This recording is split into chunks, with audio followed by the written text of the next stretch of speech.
Hey, Through Crosses family, welcome back to the podcast. My name is AJ. I oversee life groups and discipleship. And today we are launching into our new series titled The Hope Within You. The Hope Within You.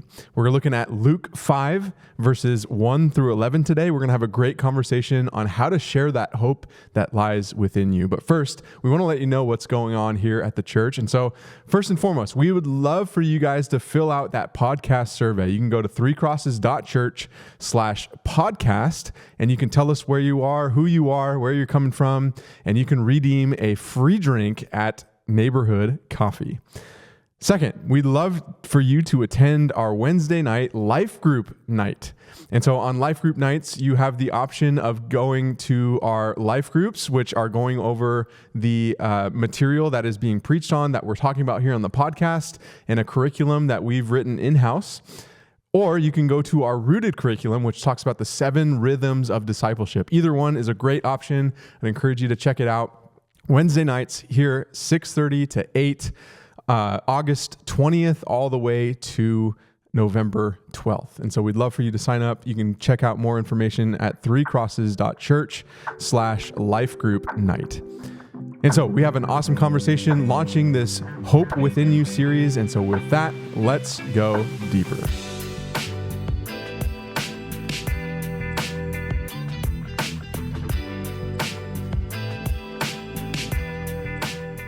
Well, here to launch us into a brand new series, The Hope Within You, Pastor Denny Strange. Pastor Denny, welcome back to the podcast. Thank you for having me back as a repeated guest on your podcast. Yeah, we have a little streak going where you have come, and man, we're really excited about this Hope Within You series. It's an evangelistic series, evangelism. You might hear that term and might be thinking, oh man, here we go, evangelism.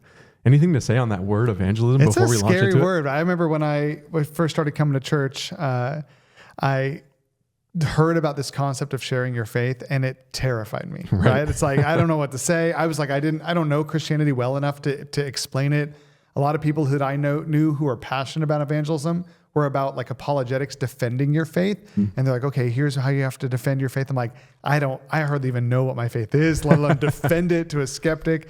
And so that's just kind of, always been a scary thing for me. I think I've done evangelism training that's been scary, that made me feel like a gospel salesman, which just felt disingenuous. Like sometimes when I've tried to do evangelistic conversations, I just feel like I'm cheapening the gospel and like reducing it into a product. I'm trying to get someone to sign on the dotted line. And so I don't know if you've ever experienced that out there as you're listening, but that's part of the reason that we embarked on this series. Like, okay, there's something beautiful about Jesus being the hope of the world and wanting to let us be part of letting his light shine through us. So how do we do that in a way that's life-giving, not cringy, that all of us can do, and that we can recognize that we all have different gifts and talents and skill sets and spiritual gifts.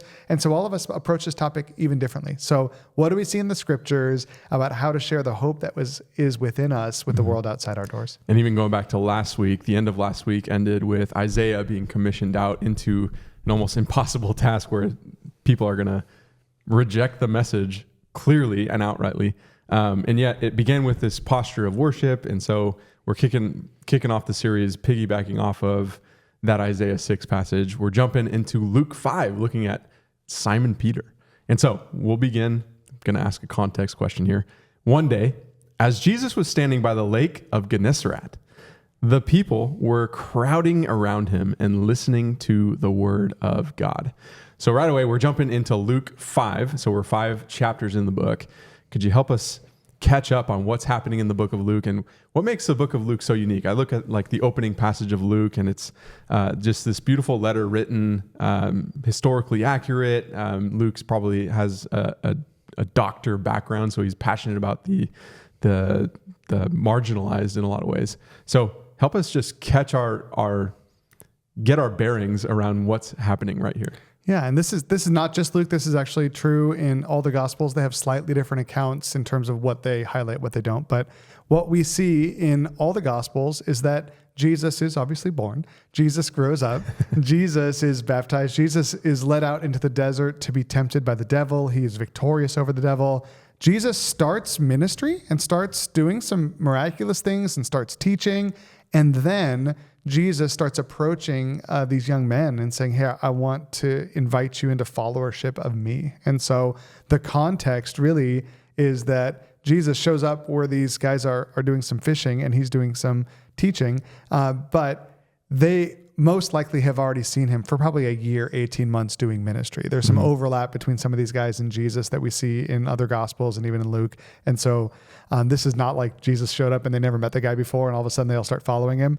This is them after watching him for a year. He makes this ask, come follow me and I'll teach you how to fish for people. Which I think is a huge to remember. And it's a question we'll get to later because so often I think of Peter's response of like, whoa, I just met this guy. He did something really cool. I'm gone. And yet there is this momentum that's being built all throughout Luke chapters 1-4 of, the whole Christmas narrative in Luke 1-2, but then Jesus beginning his ministry in Luke chapter 4 even. Yeah. And we don't know, like, I don't think if Jesus has had like any conversations on the side, like, hey, someday I'm going to show up and I'm going to say it's time to go. Like they got a go bag ready or something.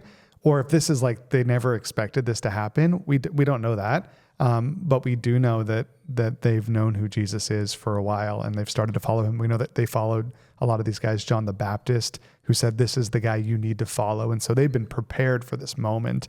And now it's here. So just in case you were wondering, where is the Lake of Gennesaret? The Lake of Gennesaret, it comes from this Hebrew word, Chinnereth, which is harp in the Old Testament. So it's kind of a lake that's shaped like a harp. And the Lake of Gennesaret is also known as Sea of Tiberias, but most famously, the Sea of Galilee. Isn't that Sea crazy? of Galilee. It just feels like... Could you imagine if Lake Chabot had all these different names? I know. Well, it's like, and all these lakes kind of do. Like there's probably like names from the indigenous people that were here, and there's names from like, it used to be Neighborhood Church, now it's Three Crosses, whatever, But it just feels like, guys, like 2,000 years later, this is confusing to us. Right. They probably weren't thinking about that. They're probably just saying Gennesaret. So the Sea of Galilee is the northern body of water that the Jericho River draws down to the Dead Sea. So it's kind of like this miniature harp looking like body of water. It's a lot like Lake Tahoe. It's very similar to the size. The landscape's very similar. Like there's kind of mountainous regions around it. It's not like up in the mount, like it's not an alpine lake, but it's, you look around like the cliffs of Nazareth and Tiberias and these things are all around it. The land of the Gadarenes on the other side. So if you ever go to especially the North Lake Tahoe, after going to like the Sea of Galilee, standing in like Tahoe City, you're like, I feel like I'm in Capernaum. Like, and there's Nevada is the land of the Gadarenes, and down there, kind of down towards like Homewood is, that's absolutely like where Tiberias was. And so it's like not eerily similar, but it's like coolly similar when you're there. I'm really happy and thrilled that a bunch of first century people decided to write on all these things. So a guy that writes a lot about this is a guy named Flavius Josephus, Jewish historian. And I'll just kick this off with a quote here. It says, "Its water is sweet to the taste and excellent to drink. Really? It's perfectly pure, rich like in Lake soil Tahoe and pasturage."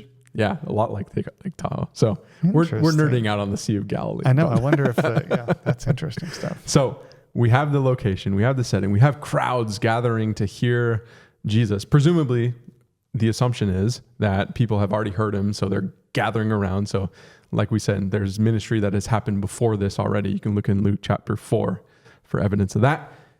And then it says that Jesus saw at the water's edge 2 boats left there by the fishermen who were washing their nets.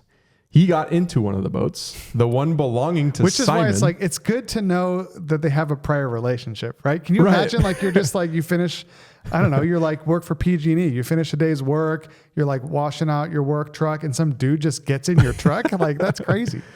Let me get in your boat. Yeah, exactly. So there's an established relationship. Yeah. So Jesus got into one of the boats, the one belonging to Simon, and asked him to put out a little from shore. Then he sat down and taught the people from the boat. And so my question, we've already been hinting on this, is that there are different accounts of this scene, presumably in other gospel accounts. So I'm thinking of Mark 1. It happens immediately. Like Mark 1, 16-17 is when Jesus sees Simon and Andrew, and he says, "Follow me. I will make you become fishers of men." Matthew 4 is another one, which is right after the wilderness. And this is like the first scene. It's really short. It's not drawn out as Luke 5.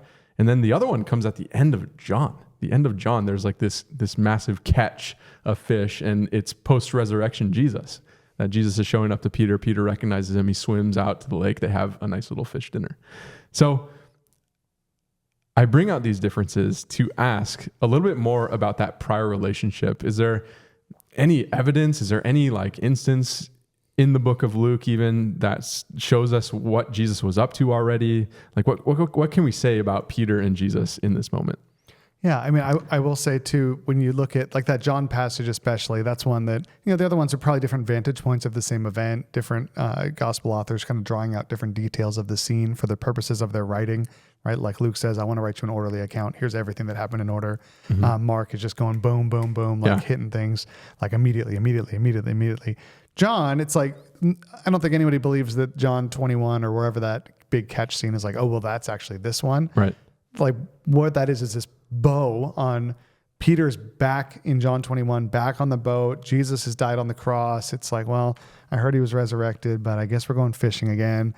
And then all of a sudden some guy on the shore tells him to put out his nets. And it's like, this is the perfect time. And if it was a movie, right? Of like it's Jesus. Like who else tells you where to fish and then you catch the biggest catch of your life? This is like what happened when he first called me. And then you have a new calling into renewed ministry in John 21, feed my sheep. So, it's not like that's the same account. It's, I think this is it's helpful clarification though. Yeah. And so what we see is that, I think of in John's account specifically, it starts with Jesus finding Andrew and Peter, right? Or Andrew and who are the people that he finds? Philip and Nathaniel? Yeah. Philip and his brother Nathaniel, and then they bring Peter later, I think. But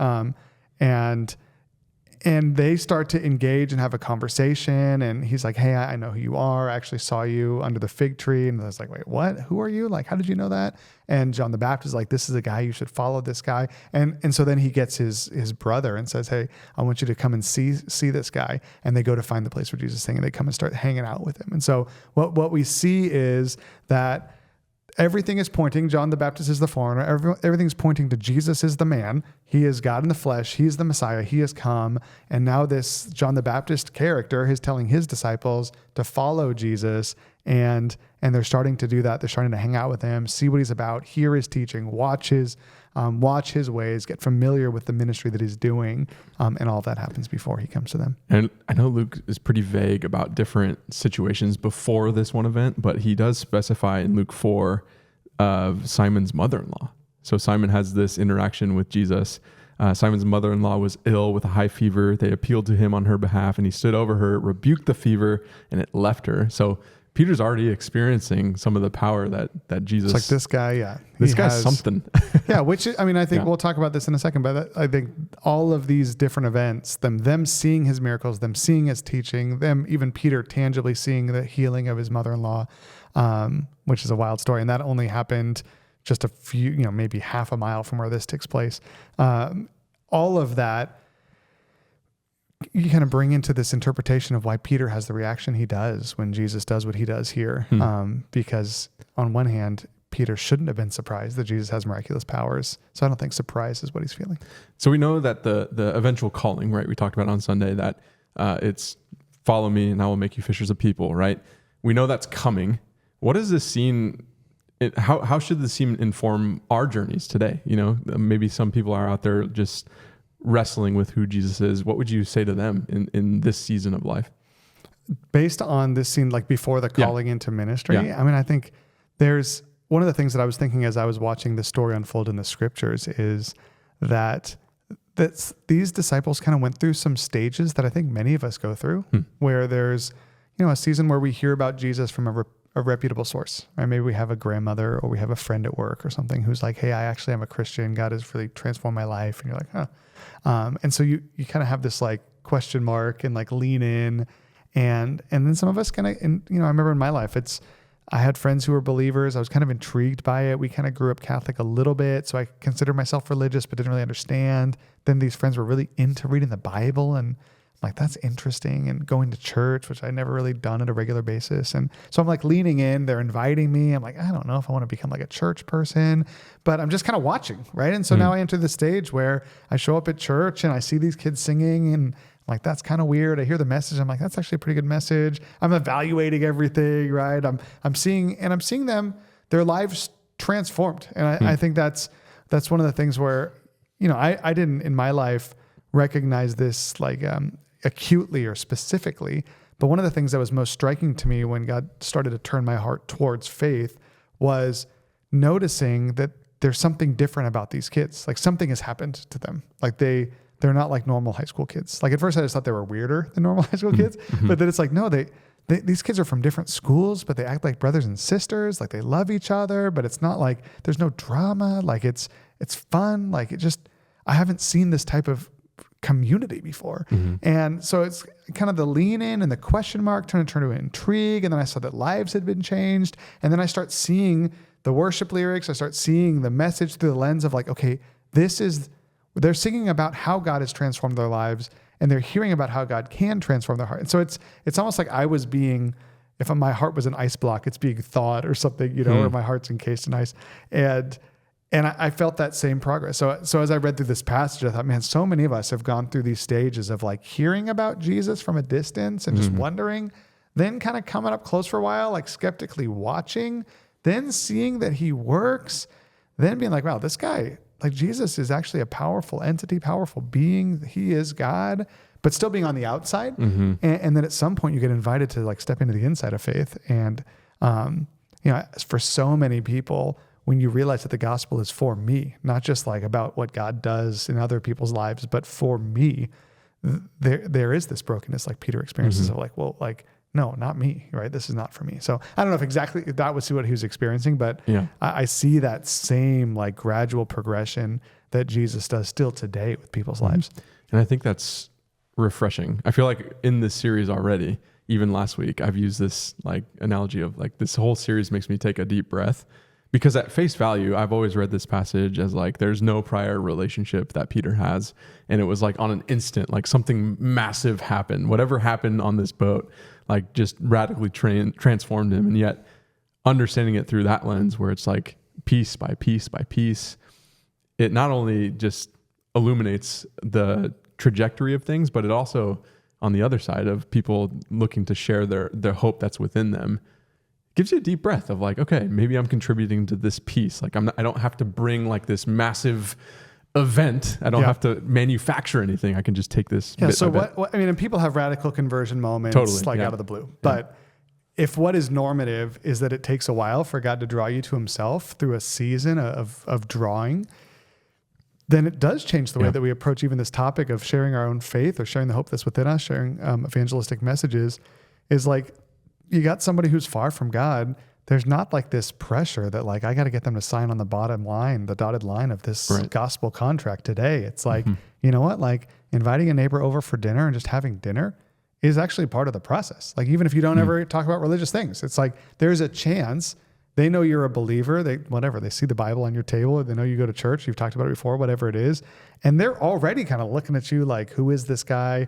And like just hanging out, for them, they might go home and be like, these are normal people. Like, this is interesting. I thought they were these religious freaks, but they're these normal people. Like, who knows, right? Like, all of those things can be part of the process. At the same time, you have dinner with a neighbor and all of a sudden they just said like, hey, tell me about this faith thing. It's so weird. You guys go to church every Sunday. It's like, okay, here's an opportunity, right?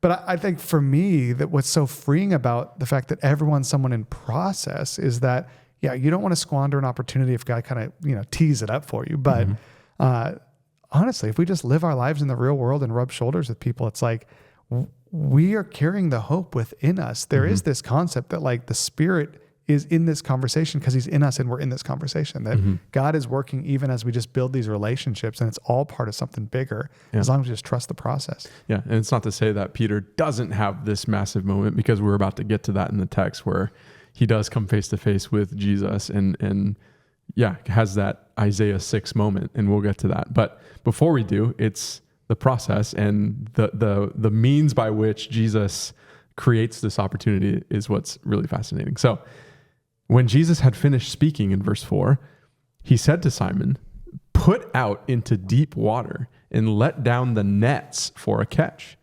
Simon answered, "Master, we've worked hard all night and haven't caught anything, but because you say so, I will let down the nets." I love that. Master, because you say so, I'll do it. But this sent me down a rabbit hole of fishing. Oh, wow. Look at this. Of fishing, and discovered some interesting things here. Around 1973 and 1986, there was low water levels in this region, and it unearthed a whole bunch of ancient stone anchors, mooring stones, fishing nets, sinkers, and even a well-preserved 2,000-year-old wooden boat. I actually, that wooden boat is in a museum. Is it really? At a it's called a kibbutz Kennesaw on the Galilee River, and I stayed there. So I stayed on the boat. No, I stayed at the museum. I stayed at the kibbutz, which is like it's like a bed and breakfast kind of more than that. But and yeah, I've seen it. Whoa, it's real. That's crazy. Yeah, it's perfectly. It's crazy. I was there. Oh man. And then going back to Josephus, he talks about the fishing scene at the lake. It says the lake contains species of fish different both in taste and appearance from those found elsewhere. Josephus, he loves writing just random stuff. He's like, and the water, it like sparkles like no other water. He's got a long text of Sea of Galilee. He's material. like, the suntan you get on that beach is better than the suntan And what's anywhere. his book? The Jewish War. Is that right? The Jewish War? In Antiquities, right? Is that Antiquities? Yeah. So it's chapter 3. So if you're interested, you can check it out. Check it out. It's probably public domain. Google it, read it. 18 different species of fish. So sardines were popular. Wait, just 18? 18 different species of indigenous fish. Okay. Sorry. Clarification. Sardines, tilapia, carp, catfish, although catfish was not kosher. So interesting. Why? Because it has whiskers? It had scales. So Leviticus 11, I believe. Anyway, seems like the first century was obsessed with fish, right? You can even think of this the Greek word for fish, right? That the early Christian symbol was a fish because it was ichthys, right? And all of the first letters spelled out the first letters for Jesus Christ, God's Son, Savior. Yeah, which is fascinating that people. Anyway, what I'm trying to draw out is that it feels like this culture was a fishing culture. Like people knew what fishing is. I talked to somebody yesterday about some of the lessons, and they were saying, you know what? I've never gone fishing, so this makes no sense to me. How, in your mind, do you take this idea that is so popular in the first century, this idea of fishing, and interpret this similar scenario in the 21st century? So, yeah, taking a vocation that was probably pretty prominent in the first century, how does that even apply to our situation today? Yeah, I mean, we could probably do this with a number of different professions, but imagine you're a stockbroker, like a wealth manager or something like that. And, you're working all day and you're closing up shop, and she's like, hey, before you lock the door, can I come in and lead a Bible study here? Like, sure. You're right. So you're just hanging out on your computer waiting for him to be done leading his Bible study. And then he's like, hey, before you go, why don't you buy a bunch of cryptocurrency? You're like, geez, I've been tracking the market all day. Crypto's not doing anything till the morning, but because you say so, sure, you make a purchase, and all of a sudden 5 seconds later, crypto just skyrockets, right? And this news story hits and something. It's like, how did you know that, right? And it's like this, there's no way you could have known that. Like, I know the markets.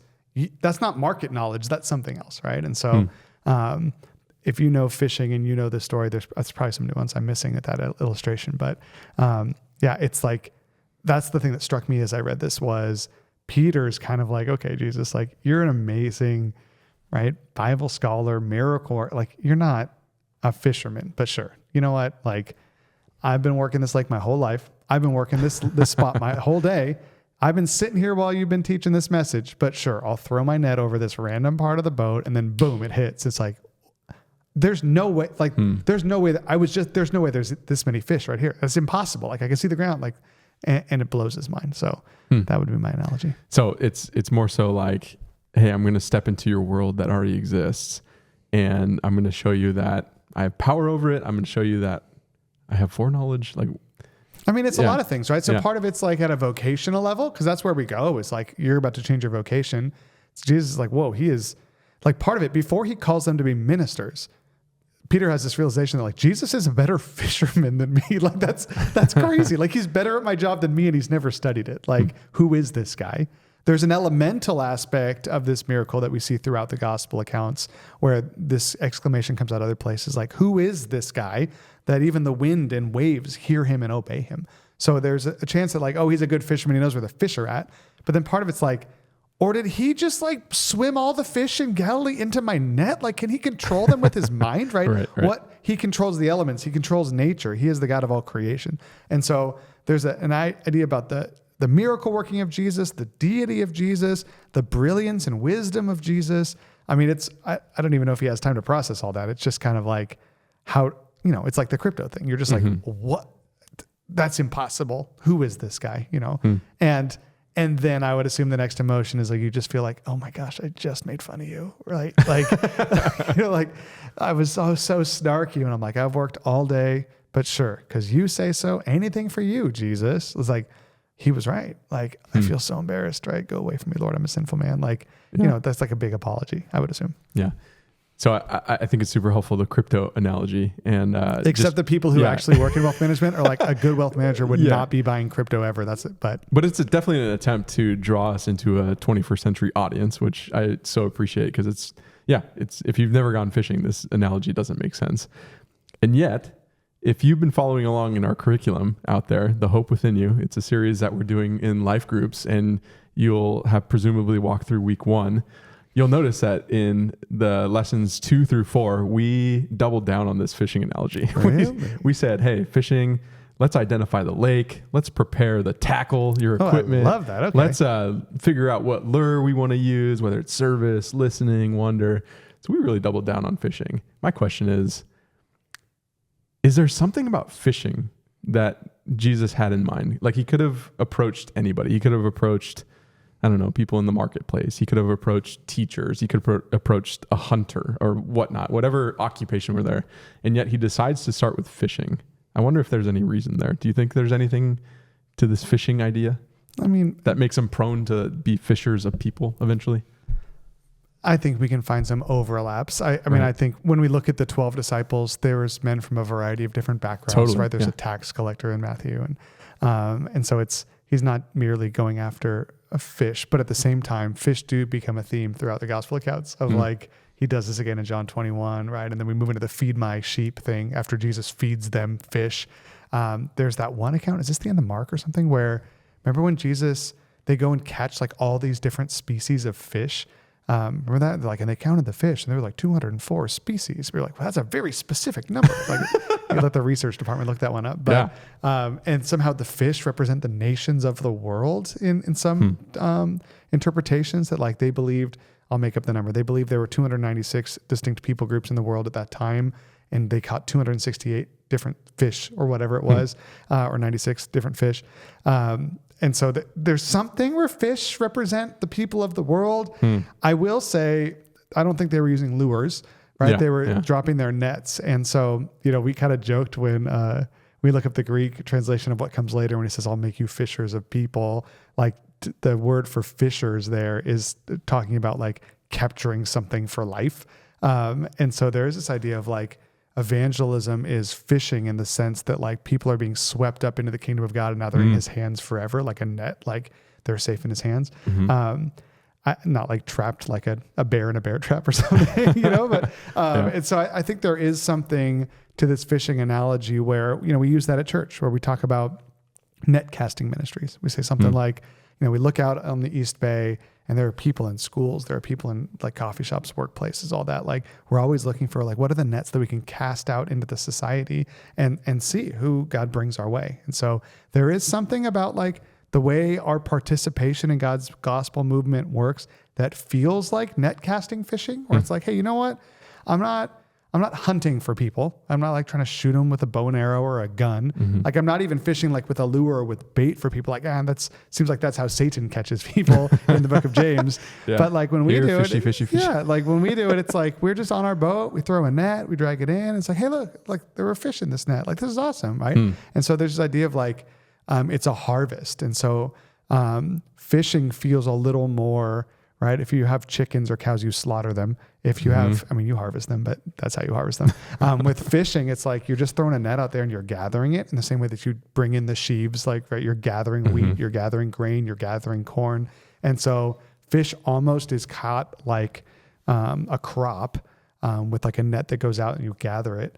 But it's a living being. And so I wonder if there is something where it's like, hey, yeah, we're not going out and hunting for people where we track one down and then shoot it and then skin it. Like it's more like gathering corn or wheat from a field, but it's living creatures. So I don't know. That's my brainstorm. Well, I love how our God is elemental. Like he uses his communication tools through elements. I mean, I'm thinking of baptism that we just saw last week, and I'm thinking of communion. Like those are elements that we get to participate in. I'm thinking of, all these different Ezekiel acting out the history of the Jewish people, and like it's just so tangible. There's something about that. So, fish are wild too, right? Yeah. So it's like, if you're a shepherd and you're going to sell your sheep for slaughter to be eaten or whatever, it's like that's just different. That's not evangelism. That's like raising an animal to slaughter it and eat it.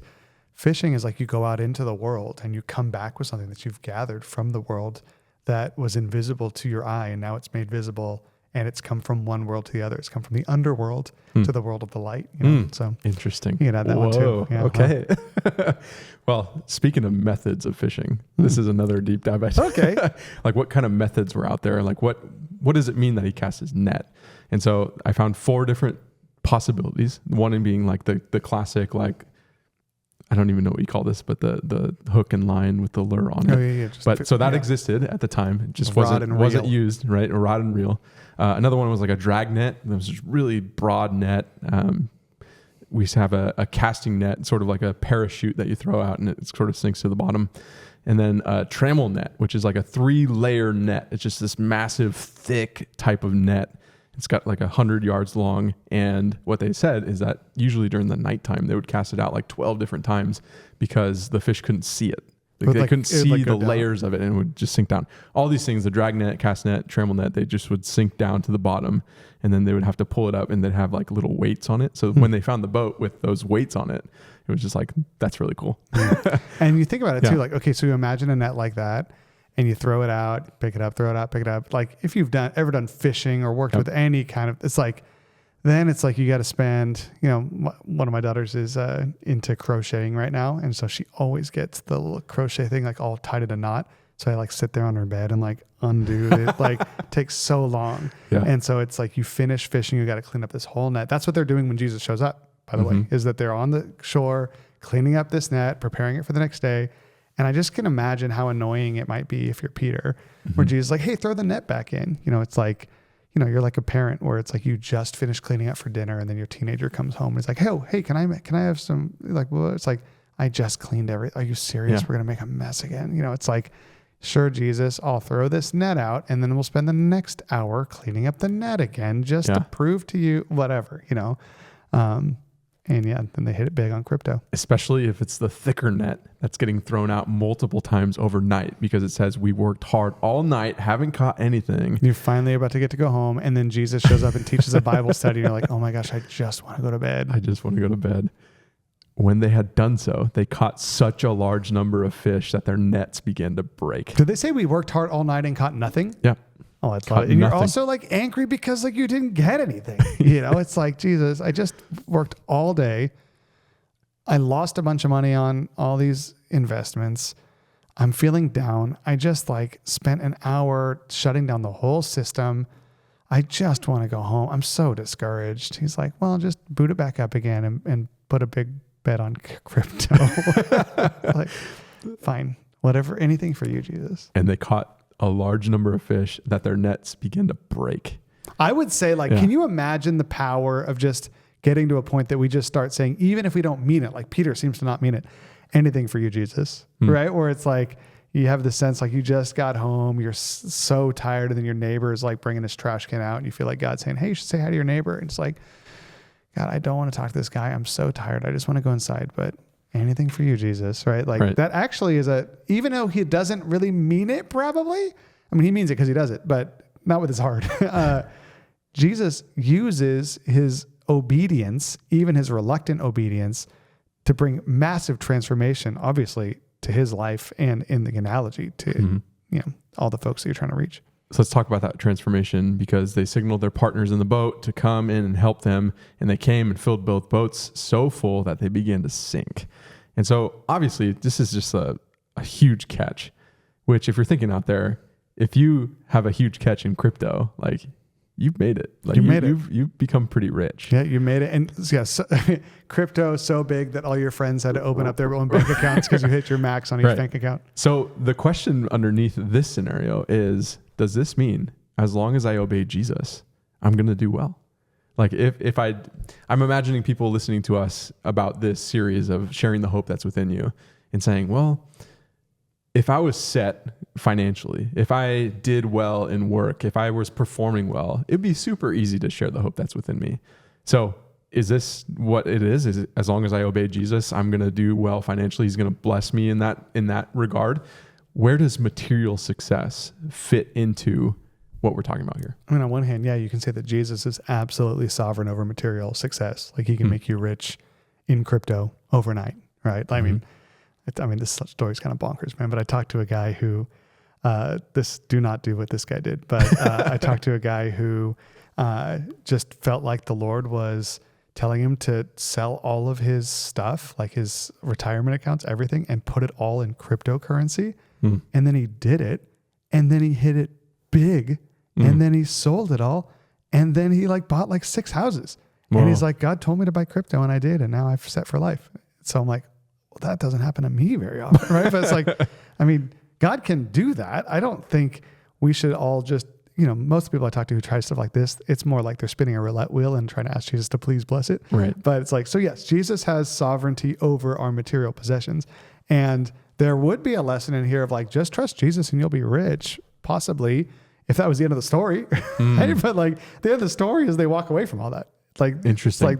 They leave it all in the boats and they're following Jesus. So there's this idea that yes, Jesus is sovereign over material possessions. Jesus can make you filthy rich if he wants to. He can do anything. Sure.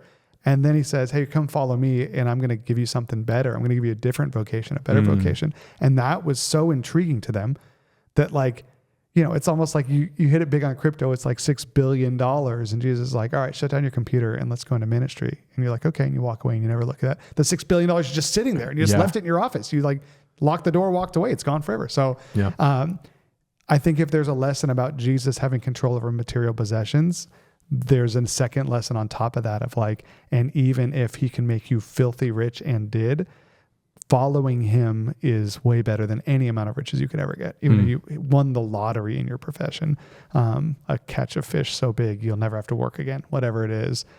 Following Jesus is better. You'd be like these. It wasn't and they were like, whoa, wait, hold on. Can we sell these fish first? Or gone. They just left. It says immediately, right? Yeah. Does it say enthus in this, in the Luke's I think account? it's immediately. Does it say immediately?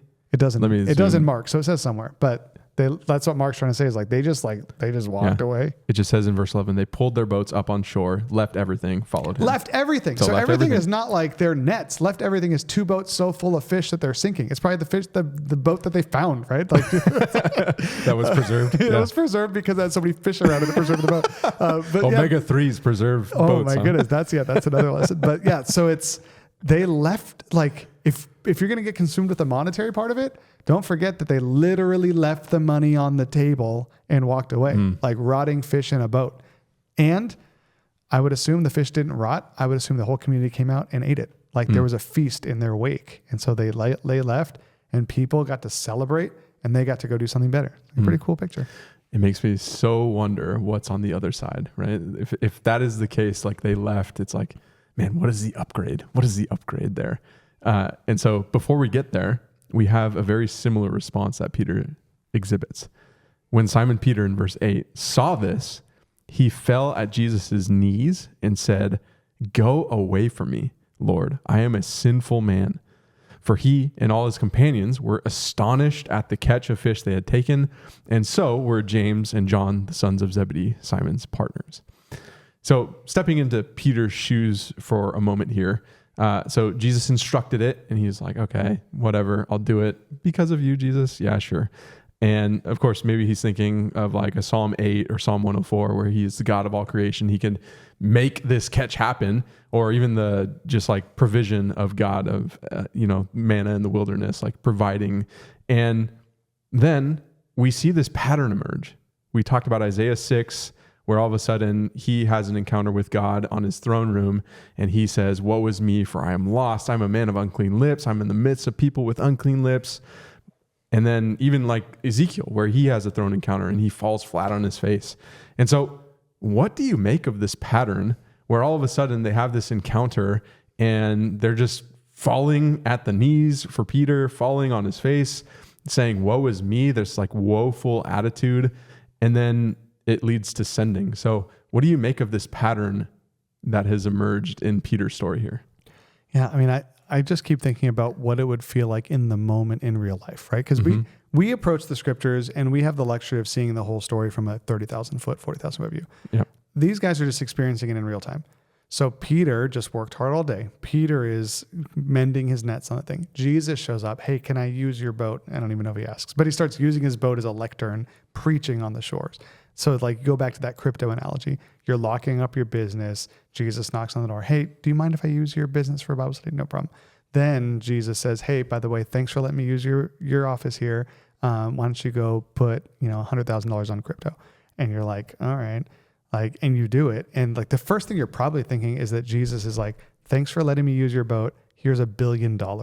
Right? Like that's like the payment for like, you imagine like some super rich person shows up in your business and you're like, "I'm sorry, about to close." Like, "Hey, can I just come in for 5 minutes?" They're like, "Thank you so much. Like, here's some money for your time." And they give you a check for $1 million. You're like, well, like your first, even just with a human, right? It's like, I can't accept it. This is too much. Like you can use my boat for free.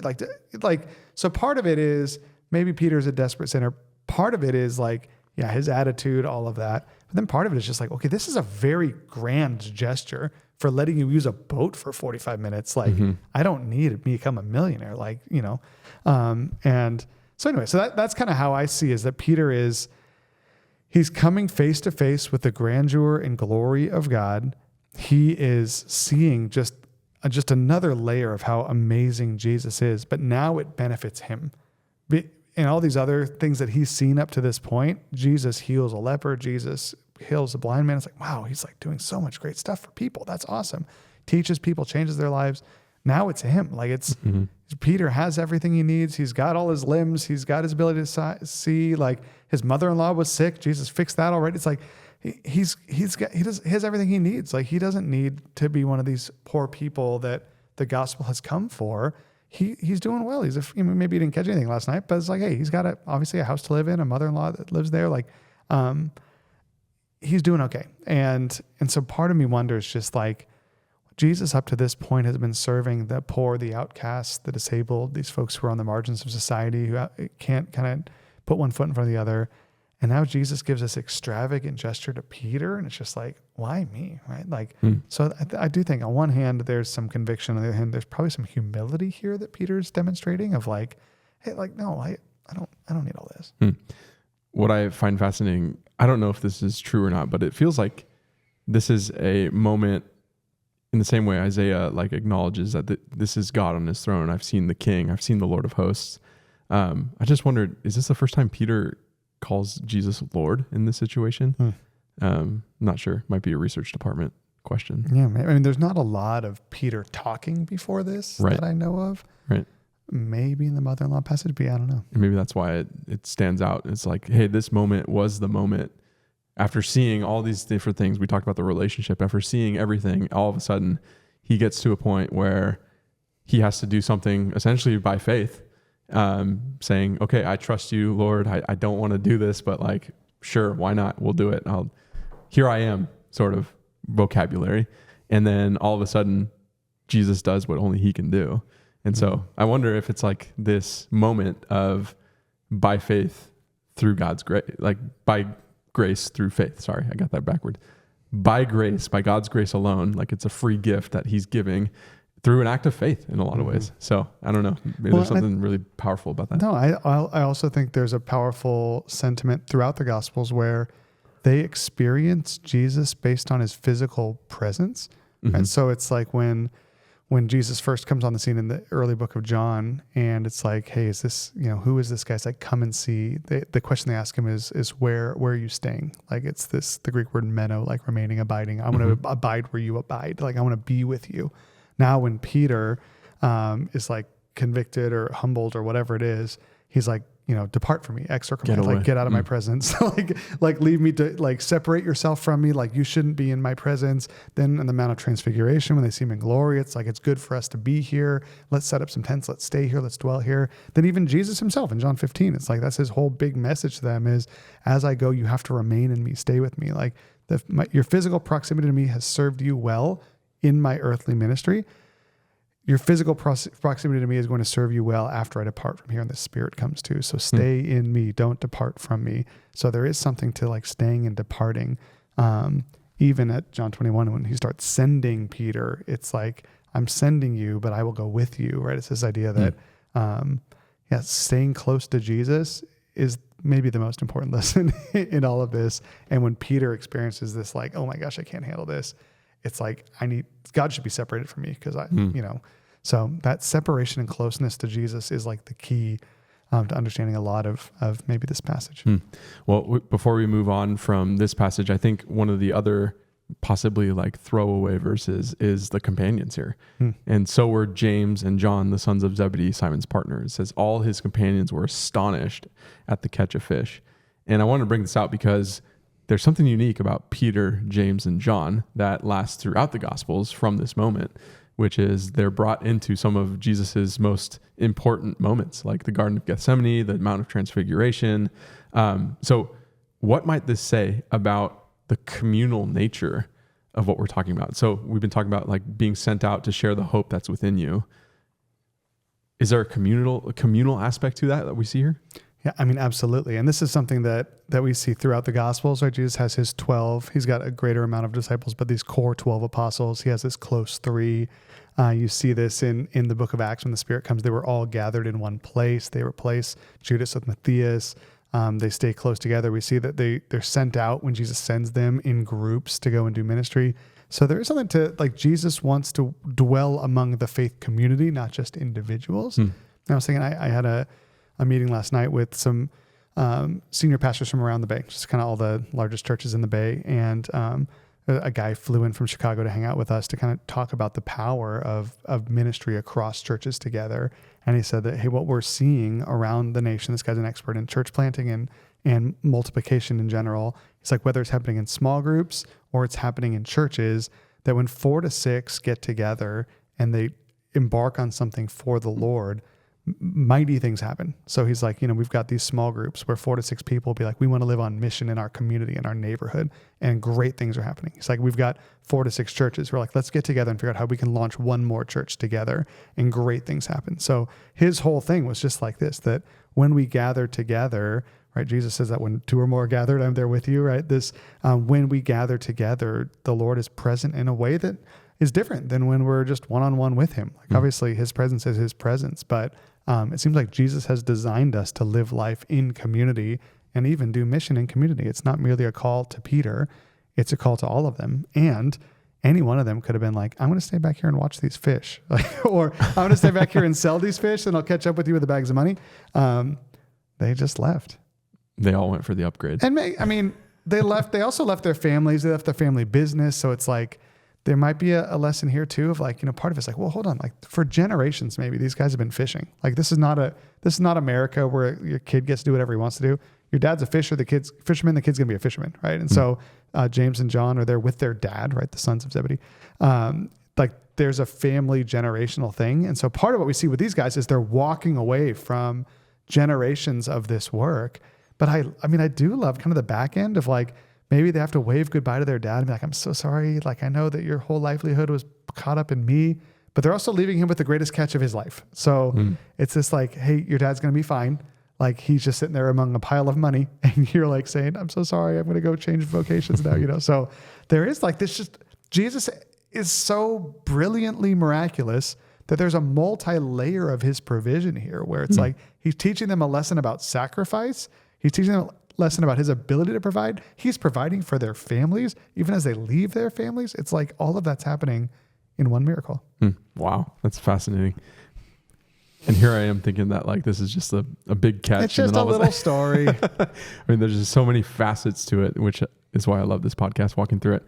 I think it's really cool that we talked about community, because we do have a community going through the Hope Within You curriculum. And we mentioned it earlier. We went kind of nuts on the fishing analogies in this week, but we started off again with this chapter of by grace through faith. Like, what does it mean to have that moment that you finally acknowledge that Jesus is Lord?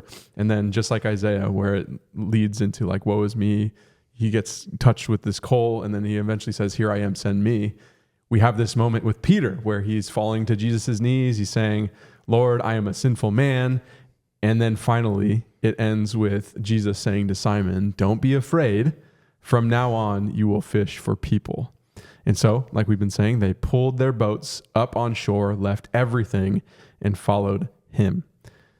And so what's interesting, that the tension that we've had to wrestle with behind the scenes is, what does it mean to leave everything behind, right? What does it mean to change vocations?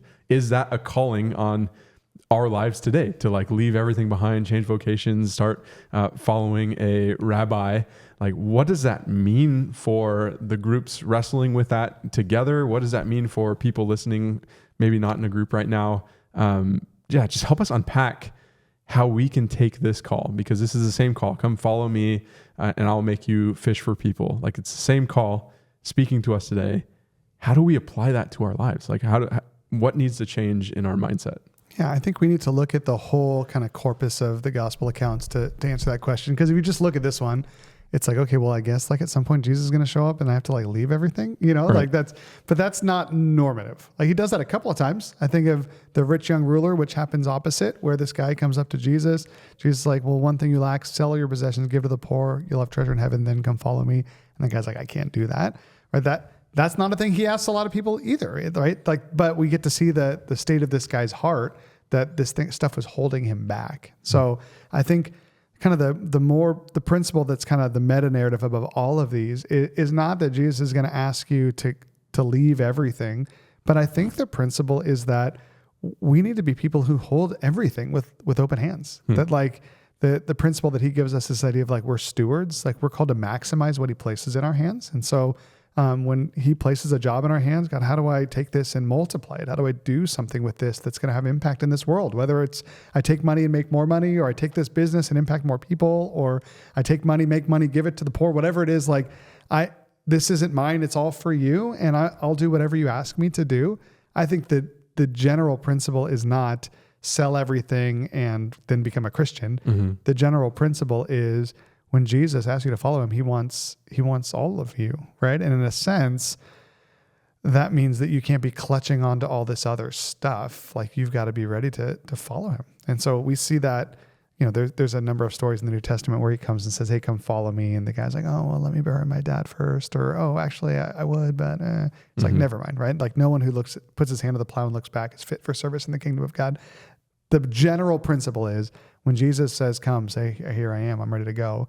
And that doesn't mean that we need to like live like, we're like military reservists who have like a go bag in our closet at all times. But it does mean we need to live figuratively with open hands, to just say, hey, my wife and I and our kids, we have a house that we live in. I've got a job, obviously, that I come and do during the week, and ministry that we do in the community. And yet it's like, I know, like, I'm planning to do this for a long, long time. But if Jesus ever said, sell your house, or Jesus ever said, take this different job, or Jesus ever said, uproot your family, move to this different country, we would do that. And that's the agreement. Like, I'm a Christian, I do what he says. And so I'm not spending a lot of time saying like, please don't call me to go somewhere else. I'm not spending a lot of time saying, oh no, am I in the right place? I'm just living my life. But it's like, I just have this undercurrent of a realization that like, well, he controls my path. And so he can ask me to do whatever he wants whenever, and I'm ready to go. Like, I don't know if he will, but he could. It sounds like a scary proposition to do that. It doesn't feel scary in real life, though. It feels freeing of like, I don't have to make this work here. I don't have to go in. I don't have to figure anything out. He's in charge. I'm not in charge of my life. That's in a way, it's easier. And I suppose from a personal testimony standpoint, like, I found myself in this position of saying like, here I am. Like, I don't even know what that means, but like, I want to do this knowing that you are the Lord of my life, you are in charge of it. And it feels like he gave that back to me. Like, my surrender almost felt like I had it in the same sense. So what I'm seeing here is like, what they're giving up is this trade of fishing But what Jesus is giving back is like fishing for people. So it's almost like he's giving it back, but just in a greater sense, which I think is really cool. In my story, it was baseball or sports. It was like, all right, I surrender this. And what he gave back to me was, hey, I want to use the same skills in just a different context. So, yeah. And it's funny. I felt like for me, it felt like a career change. Like I was going to go into business or marketing or something. And I'm like, oh, well, now it's ministry. That's not even related. But then it's kind of funny, like all the business stuff, like there's a big part of like, we have to wrestle through a lot of stuff. Obviously we've been talking about vision and how to build a vision and how to catalyze stuff. And, church has all these different businessy components. I ended up being a sociology major, like the study of human relationships and societies. It's very helpful as a pastor. So like, even though I felt like this is such a waste, I'm not going to use any of my training in my new vocation. Well, he ended up using all of it too. So whether it's like, he uses that to help you to see like, it's the same thing, just different. Or with me, maybe I was just dumb. It's like, it's so different. It's like, no, it's the same just for people now. It's like, I'm not in business to make money, but in a sense, if we're in business, we're in the people business. Right. And so it is like, it's just doing that for people, which like we talked about on Sunday, like doing that for people is kind of the next step for all of us is, how do we take what we are doing? And regardless of if we change our job or not, realize that I'm not here primarily to sell a product. I'm here to sell a product to people. Or I'm here to sell a product with people. Or I'm here to sell a product among people. The people are probably the ministry God's called you to in the midst of the work that you do. And I feel like the most relevant category of conversation would be vocation, because obviously Peter was a fisherman, the partners were fishermen, but does this like transcend vocation, like work in particular? Does it apply to everything we do? Yeah. I mean, the word vocation is interesting, right? Now I can do my deep dive. Vocation, you have to do your fishing ones. I'll do my vocation. There we go. Vocation in the earliest sense of the word was a Latin word that was used to talk about our calling to God into discipleship, to faith and discipleship. So, hey, what is your vocation? It's like, I've been called to Jesus Christ, and that affects everything that you do. But like my vocation, my calling is a calling to Christianity. Then, like in the more medieval periods, the word vocation became about a calling to ministry. So like, that's why we talk about vocational ministry, where it's the only people who had vocation were the monks, were the priests, were the nuns, right? These people who were called into ministry. Then in the Reformation period, they started to kind of dust off this phrase, be like, no, all of us are called to have work that we do, right? And so Martin Luther wrote a lot on this idea that, God, people around the world are praying for their daily bread. And so God wakes up the bakers and sends them to work to create the bread as an answer to their prayers. Like this is their vocation. God is calling them out of their slumber to create the bread for the day, to answer the prayers of the people who pray the Lord's Prayer. And so all of us are being called by God into our work, and God uses our work, right? The prayers for milk are answered through the milkmaid who puts her hand to the udder of the cow and provides the milk for the community. And so this becomes the concept of vocation, that wherever we do, we are called by God into that, because what we put our hand to do blesses the world and brings his kingdom to this place. So this word vocation has changed over time. And now back in our times, we probably just use it like, what's your job? Like, oh, my vocation is pastor or baseball player. But I love that idea of like, whatever we're called to do, vocation means calling, like vocal, that God has called you to be a teacher. God's called you to stay at home with your kids. God's called you into retirement. God is the one who's inviting you into that thing. And so really it's this same stewardship of like, okay, God, this is what you've told me to do. A, why is this important? Just even in the grand scheme of things, I'm making bread for the hungry. And B, like, how do I do this to your glory? And do whatever I do with all my heart and as unto the Lord. I think that's a good encouragement to rethink what you're doing. How do I do that unto the Lord with all my heart, loving God with everything that I am, loving my neighbor as myself? And so, Pastor Danny, what a kickoff to the hope that's within us. Oh man, I can't wait for the rest of the series. Tune back in next week, I'll tell you, because it's going to be great. There we go. See you next week.